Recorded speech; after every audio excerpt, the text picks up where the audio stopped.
Well, welcome to lesson two of Photoshop Basics and Essentials. Last week we covered Adobe Bridge and looked at how you could use that.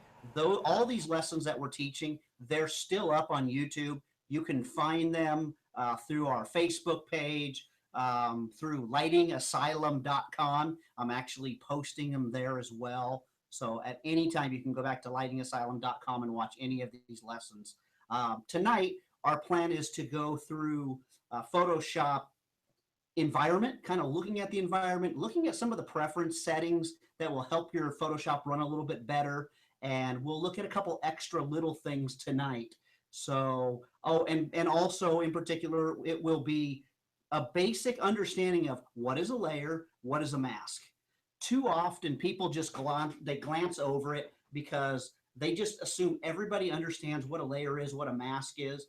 I remember the first few years of learning Photoshop, it was so difficult because I would get a book. We didn't have YouTube back then, and I'd read in this book and it would start telling me things like mask off this area, and I'd instantly go, I don't know what a mask is, and this book's worthless because I don't know what to do. Or someone would just quickly, even today, I will watch tutorials where they'll say, simply mask this area. If you don't know what a mask is, it's not that simple, but it really is. So that's kind of our plan tonight, is to work you through. We're going to look at the environment. We're going to learn what a layer is, what a mask is, and then we'll talk about our preference settings before we jump into our next lesson next week, which we will start going down that horrible toolbar that's off on the left side of Photoshop that always looks so difficult. It looks like there's too much there. We're going to go through piece by piece, and we're going to show you what each one of them does so that you're never going to have to fear that toolbar again. So with that being said, I'm also going to want to welcome Dan Mann. Those of you that were here last week, Dan has owned a print shop for a number of years, and he's my go-to guy when I need to know how to do something in Photoshop. So he's kind of our resident techie, and he's going to be helping tonight. So welcome tonight, Dan. At times I will have him come on. He's going to be teaching a few things as well. So that you're not sitting here looking at me for so long, let's jump right in quickly first into Photoshop. So I'm going to make a couple changes. I did tonight, if you're following along on Google Hangouts, you can ask me questions. I do have the Q&A area up tonight as we're working, so you can do that interactively. If you're watching on YouTube, well, you need to figure out how to use Hangouts so you can be a little more interactive with us. And we're making some changes, so we're going to make it more interactive as we go. So we're going to go ahead and we're going to bring up Photoshop. And now you should be looking at my Photoshop. I am going to close out my Nick filters. I'm going to go ahead and say that it can close that panel so we're not looking at it today. And we will be looking at Essentials. I'm just making sure that my workspaces are reset here for a minute. What I'm doing right now is I'm just setting Photoshop back to the first time you open up Photoshop. If you're running CC, Creative Cloud, the newest version, this is what it's going to look like. Obviously, if this is your first time watching us, yes, I am working with PC. If you're working with a Mac, there's really no difference anymore between a PC and a Mac when it comes to Photoshop. All of our keyboard shortcuts are the same. Instead of Control, it's called Command. Instead of Alt, it's called Option. So that's the only difference inside of Adobe Photoshop between Mac and PC. So just follow along. It may look a tiny little bit different color-wise.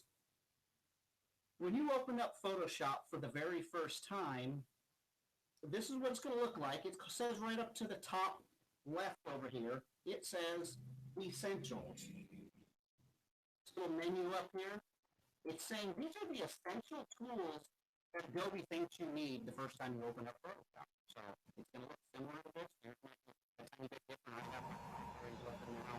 And more than likely, it's in the face. We're going to talk about changing the preferences here in this.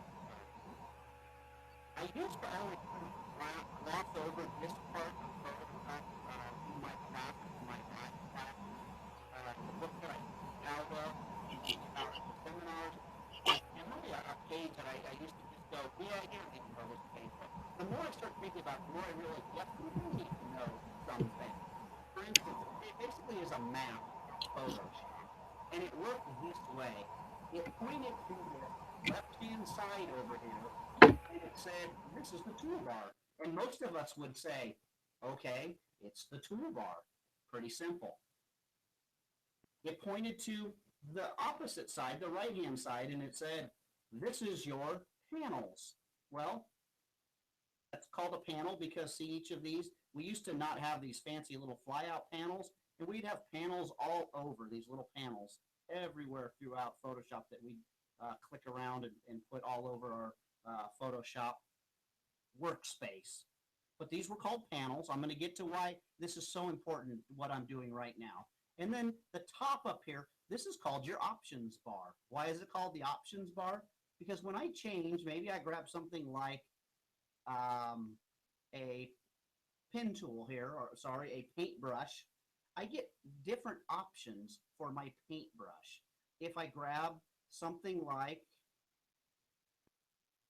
the crop tool, I have different options inside the crop tool, so that's why it's called the options bar. Now again, you might be sitting here going, wow, this is just really too basic. Well, there's a reason why I do it, because a lot of us learn things by reading. We still read, and you'll read in a book once in a while where it'll say, under your options bar, change the settings to say 3 by 2, and you'll know that, oh, that must mean the options bar up across the top. Maybe it'd say something like in your layers panel. Well, if it's in my layers panel, I know it's on my right hand side because these are my panels. I'm not going to come up here and say, why can't I find it in up here in my options bar underneath layer? Because it's in the layers panel. If it talks about in your toolbar, grab this particular tool, you know you're going to the left-hand side. Again, trying to be very redundant because I think it's very important that we understand this. So we've got our toolbar, we've got our options bar, we have one other. If I were to open any type of a document here, we will just open a tiny little document right here. We have what's called our status bar, and that's in the bottom left. You see it right down here. This is the status. There's different things we can do in our status bar. For instance, this says that my document is 119.9 kilobytes, and then it also tells me if I had multiple layers, how big the original document was and how big it was at that point in time. I also have a little menu here that I could say, give me the document profile, give me the dimensions, give me the scratch sizes, the timing, different things, the 32-bit exposure. There's lots of little extra things that I can do down there, but defaulted, it's going to say, this is what size your document is. So if it says in your status bar, you know it's down at the bottom. So now that we kind of understand the Photoshop environment, let's take a look at our workspaces. See the little drop-down menu? Last week we talked about Bridge. I showed you how you could set different workspaces inside of Bridge. Well, you can set workspaces inside of Photoshop. Kind of one of the neat things is that we used to not have a lot of options other than creating our own custom workspaces. Now Adobe's kind of done a lot of the work for us, and they created a whole bunch of really neat workspaces. So for instance, when I open this up, it's going to be set the first time I open it to Essentials, not every time, but the first time.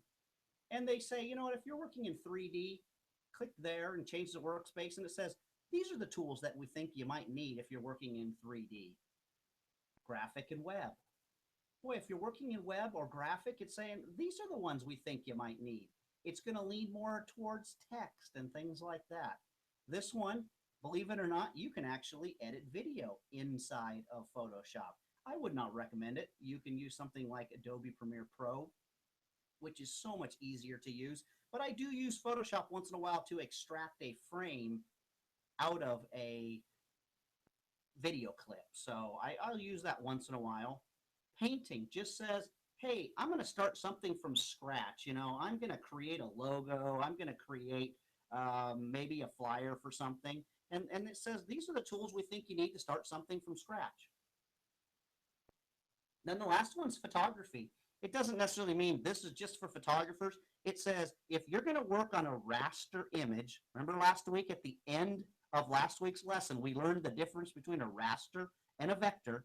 Well, photography says if you're going to work on a raster image, these are the ones we think you need. And it does pretty well. They show most of the tools that we need. There's just a couple things in my workflow that I like to add into my workspace. So what I end up doing is maybe I have one set I'm going to show you here in a minute, but maybe you love your layers panel and you like to see all of your layers and you like to drag it out over here. I don't, but let's say that you love layers to be on your left-hand side really big. And maybe the navigator, you want to right click on that and you want to close that because you don't like the navigator for some reason. Maybe adjustments you don't like. Maybe you go, what's this info? I use the info quite a bit. So, maybe I think that's something that ought to be up here. Again, I don't, but let's just say I do. And for some reason I said, yep, this is how I like it. Once I get Photoshop how I like it, how it works well for me, I'm going to use this little drop-down menu and I'm going to say new workspace. This is just saying create a new workspace, call it whatever you want, and I'm going to say it's going to be called tonight's class. And I'm going to say save. I can even save separate menus, keyboard shortcuts, everything. I'm just going to say save that. Now, why is this important? Well,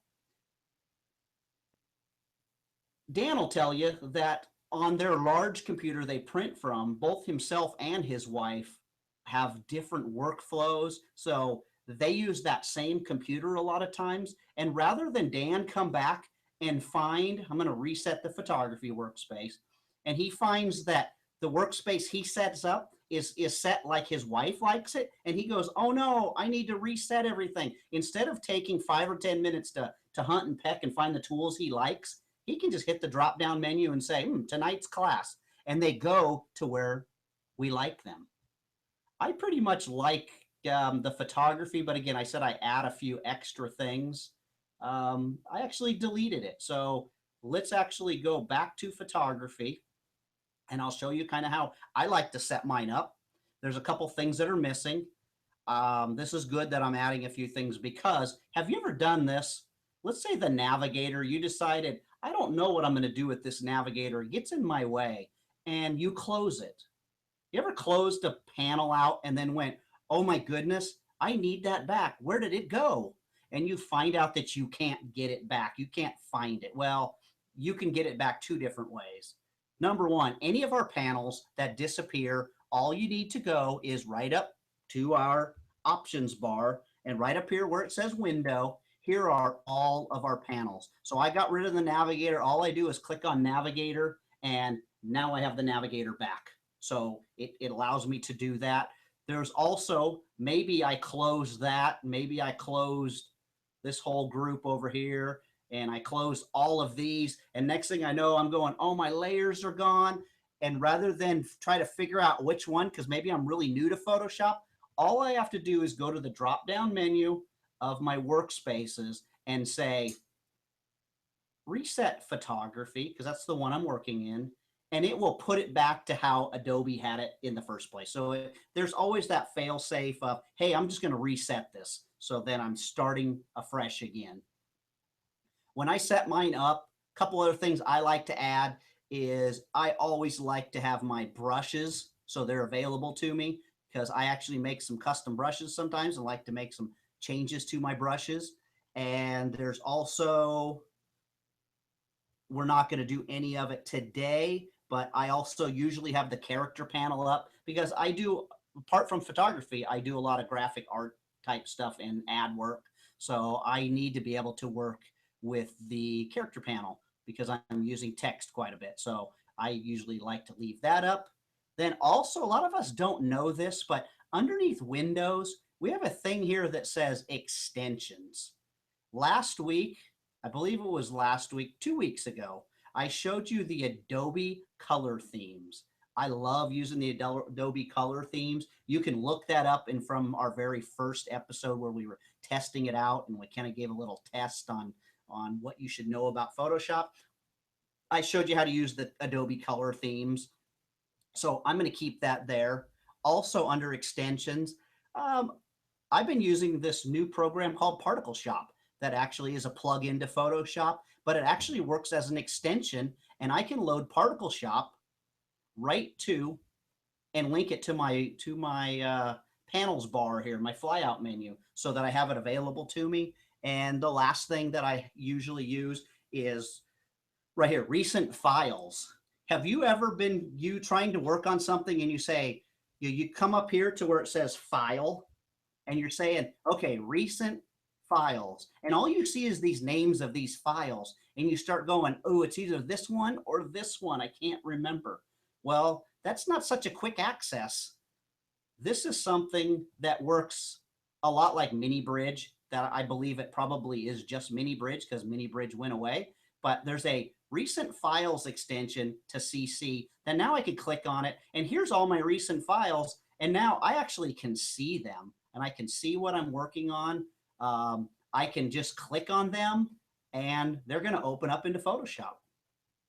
So we're going to get to that here in a minute. So that little recent files extension is really neat. A lot of us, again, have not played around enough with Photoshop to realize we had those extensions.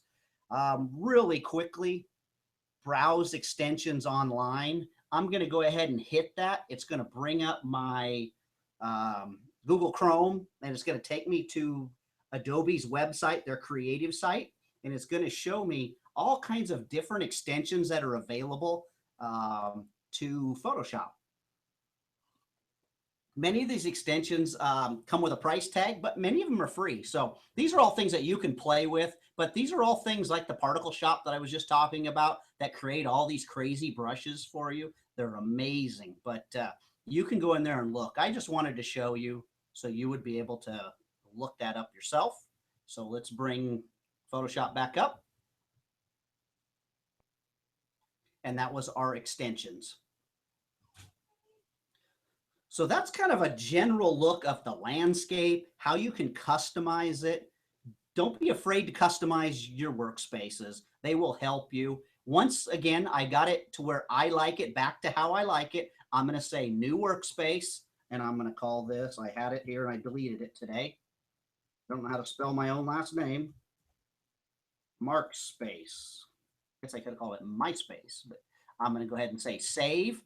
Now, if someone comes over and messes with my computer, or maybe I'm extracting a frame out of a video clip, I don't have to go, man, how do I get rid of all this timeline and all this stuff, all this clutter that I don't use? I can go to the drop-down menu and say mark space. It's going to take me right back to how I like to work with Photoshop. So now I'm going to ask Dan to come on, and I'm going to turn it over to him for a minute, and he's going to start working us through actually, we're going to wait. No, let's go through the preferences before I start working on things. So Dan, are you ready to talk about preferences?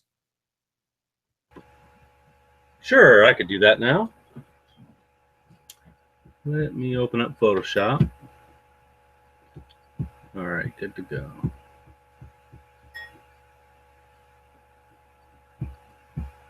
All right, I'm just going to share my screen real quick.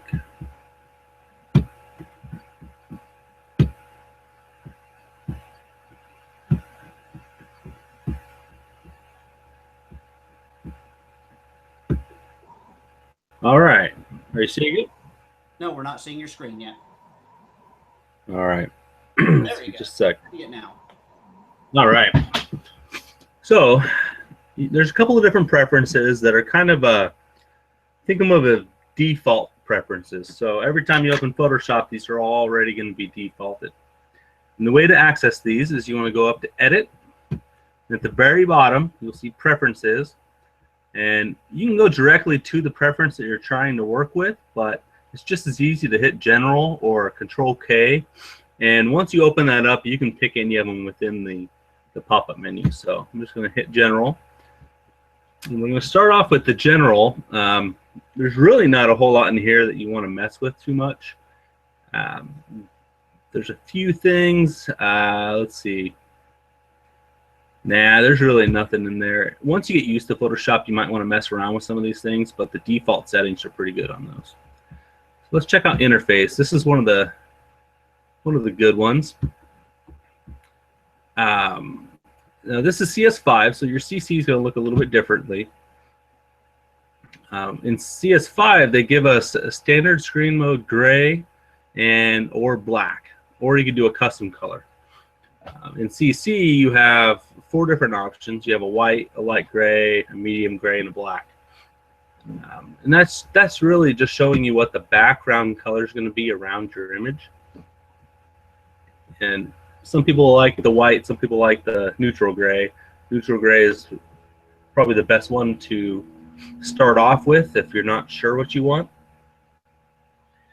If you use black, all your colors are going to look a little oversaturated and contrasted, and so when you're editing your image, you're gonna take away some contrast. You're gonna not put the correct amount of color into it. Whereas if you're using a white, everything's going to look kind of washed out, and you're going to over contrast and oversaturate your images typically. So it's kind of what you get used to, but I prefer the middle gray. All right, let's see. One of the biggest things that I think you should look at is performance. You know, a lot of our computers these days are a lot stronger than they used to be. And depending on how much RAM you have will kind of determine what you have on here. Photoshop's going to kind of default, but if you built the specific computer for photo editing and you have a lot of RAM, then you can really mess with these numbers and get the most out of Photoshop. And the other thing is scratch disk. So if you have multiple hard drives, you really want to take advantage of this.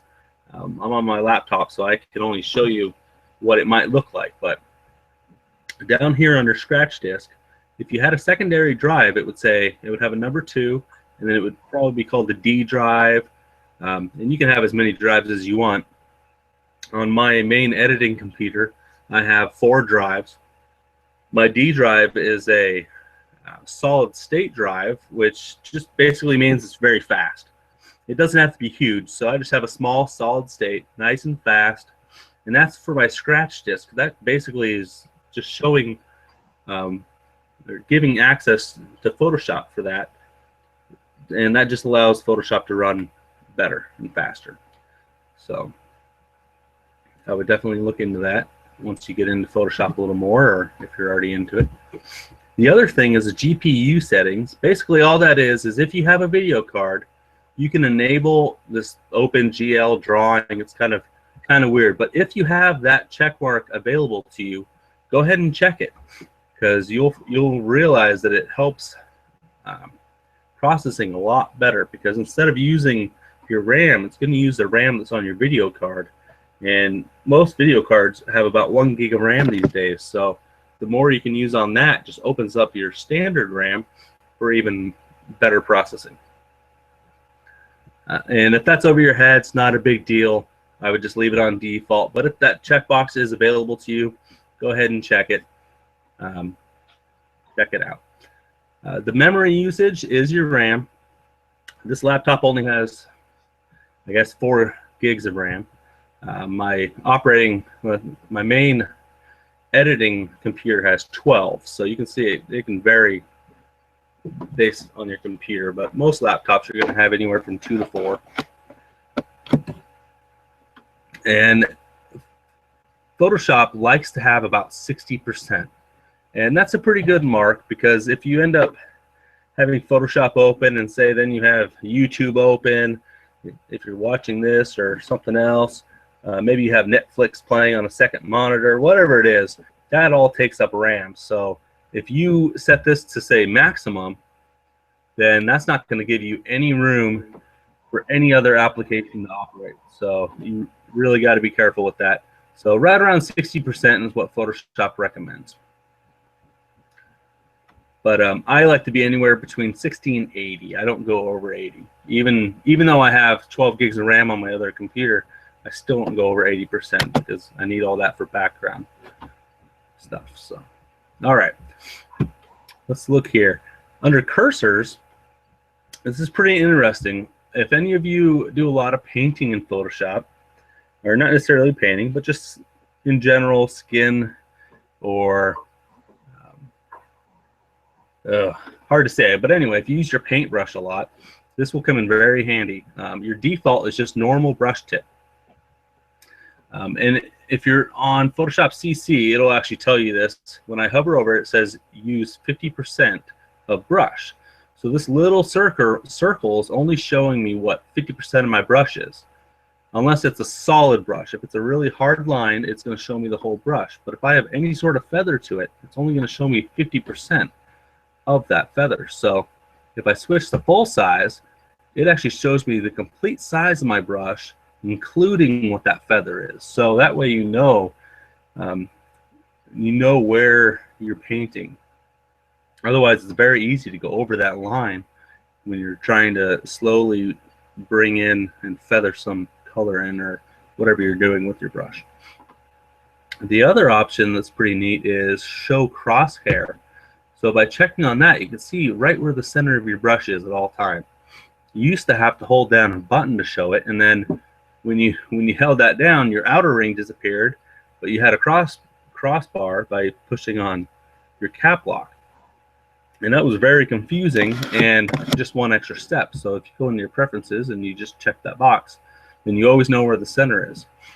The other way is show only crosshair while you paint. So that way you know where your brush is, but as you're painting, that circle will disappear. So it doesn't get in the way of where you're trying to go. So it kind of depends on how you paint and how you use your brush. But I tend not to use the crosshair. I like to just see my full size brush tip. All right. Let's see. Transparency and gamma. There's really no reason to change that unless you just don't like gray for some reason. But the gamma warning, on the other hand, gray you might not notice when your gamma's out, which I know you're probably wondering what gamma is and why you even care. But if you know what it is, changing that to a red or a bright cyan or something is a little easier to see than the gray, depending on your image, of course. Units and rulers. You have inches, pixels, centimeters, millimeters, points, picas, and percent. So it's going to default to inches, which is great. But if you're working for clients that want centimeters, or it just happens to be what you're working in, then you can switch your ruler to that. Also pixels, if you're working with the web, you need to know the pixel width. You're not so concerned about the inches or centimeters or any of those other things. So, and that's basically only going to show in a couple of your tools. So when you have your unit, you can have your ruler around your or above your image, and also when you're using your measurement tool, which Mark will go over next time. So I just keep it on inches though. Let's see, print resolution is what Mark was talking about, or maybe he didn't talk about it yet. But anyway, it defaults to 300 because as far as the photography world goes, everyone agrees that 300 is a nice size. The most human eyes typically see around 280 resolution. Some people can see more than 300. So some people like to work at 300. That way it's just right there at the top. But with my printer will print at 360. So if I put the resolution at 300 and I'm sending it through my printer, it's going to convert it to 360, and then it prints it out at 1440 dots per inch. So dots per inch is not the same as resolution, but you still want to have that resolution when you output it. It still makes a big difference. So depending on what printer you're going to, you'll have to ask them, but for your standard stuff, the default 300 works great. All right, let's see. I'm not really worried about guidelines. You can change the colors if you want, but it's not a big deal. The cyan works out great for most people. Plugins, not worried about plugins at this point. We'll go over that when we go over and teach plugins for you. But the type is pretty cool. Let me show you here. The font preview size defaults to medium. Let me show you what that looks like. I'm going to cancel out of this real quick. This one's pretty neat. So if I'm looking at my type tool and I'm trying to pick out a different font for, say I want to get something with a little more script to it, or the correct box to it, or I'm looking for a specific font that matches a logo or something. And I click on here in the upper left hand corner, I'll see all these little sample fonts. So I've got all these fonts and it's showing me all these samples on the right hand side. But as you can see, it's pretty hard to tell what's going on in a lot of these. Like, anyway, it's very small. So if I go up to my preferences, click on edit, preferences, or Control K. Let's see here. Come on.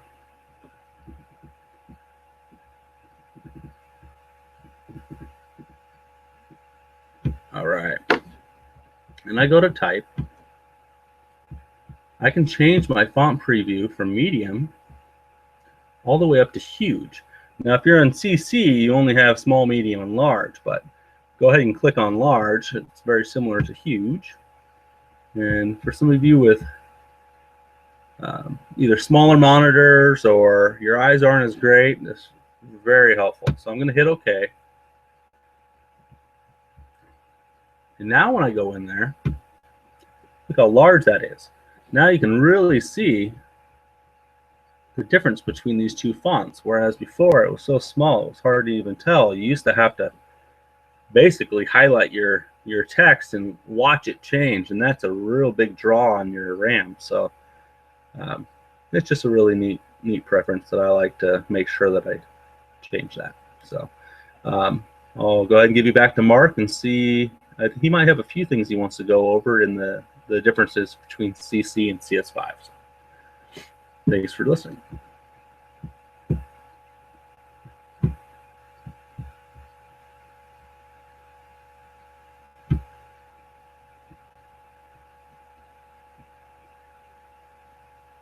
And it looks like Mark is actually dropped somehow. So I guess maybe I'll show you something else. Let me go ahead and share my screen real quick. All right, we'll just have to wait for Mark to come back. I'm sure he'll be back pretty soon. I'm not really sure where he was going to go after this, except for he was going to talk about the difference, not the difference, but what a layer is and what adjustments are. Also adjustment layers and all that good stuff, which he's a little better at teaching that, but I can show you a little bit. Let's see.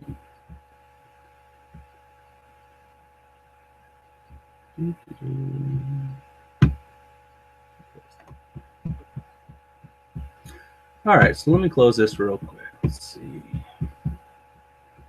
And I'm just going to go ahead and open up a new document.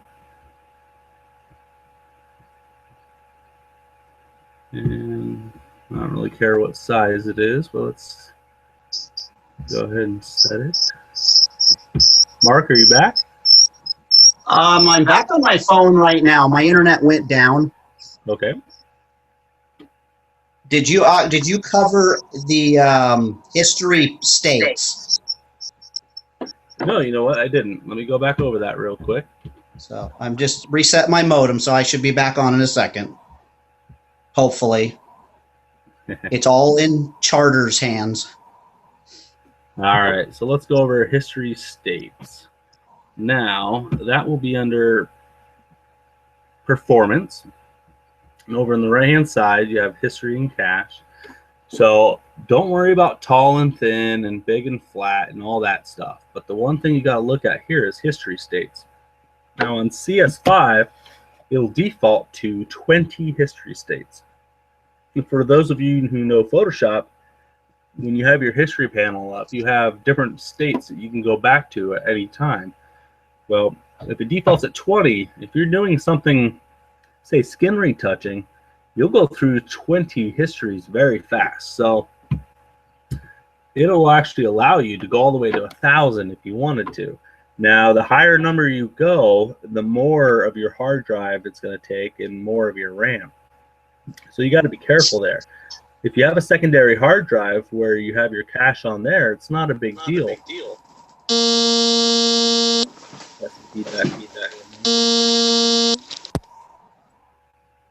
All right. So basically, anywhere between 50 to 100 is a good spot. CC defaults at 50, and that's a good number. But I actually like to go to 100 if this laptop wouldn't handle it, so I keep it at 20. But my main computer has no problem having it at 100. So the more history you have, the better. As long as it's not lagging you down, it's nice to have those. So yeah. Anything else, Mark? Or are we back yet? No. No. Okay. Let's see if I can find something else fun in here. Well, Dan, can you start talking about, then let's just start working into layers and masks. I'm not connected. I'm just connected with my telephone, like I said, right now. So okay. Why don't you start talking about, because that was our plan tonight, is what is a layer? What is a mask? Can you hear me okay? Yeah.